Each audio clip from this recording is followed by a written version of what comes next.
Hey everybody, this is Dead Winter Dead, and welcome back to Dark Souls 3.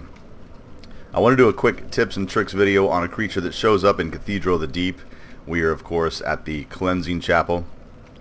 Now, for those of you who played Dark Souls 3 or have played a lot of Dark Souls and have already figured this stuff out, you know, who are veterans of the series, these videos really aren't for you. This is more for a player like me.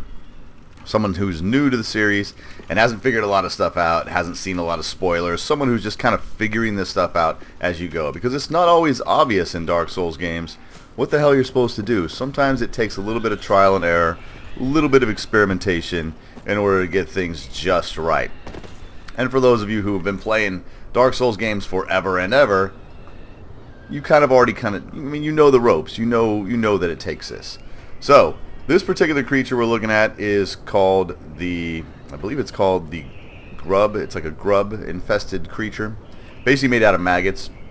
There are two versions of it. There is this giant one here, and then there is a grub-infested corpse, which is a regular reanimated corpse who, halfway through its attack, one of these things kind of bursts out of its chest, and it drags the corpse behind it. They're not particularly dangerous. They don't do a lot of damage. These giant ones have a lunging attack and some long swipe attacks.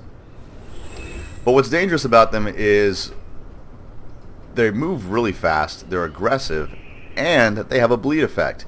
Every time you fight one, you will get maggots all over your character, and the maggots will slowly chew you, and this will leave a bleed effect. Now, if you bring a torch, only costs 300 souls from the Firelink Shrine handmade. Bring a torch to these fights.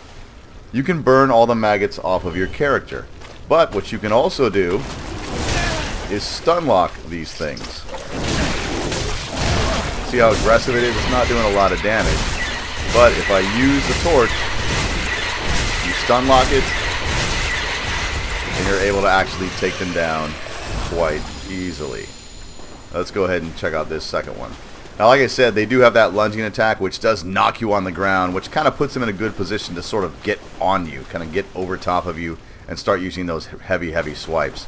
So let's see if we can actually dodge this one. No, couldn't even dodge that one. And see, he's able to get at least a couple of hits on me before I can actually stand back up. So you're going to take a little bit of damage either way.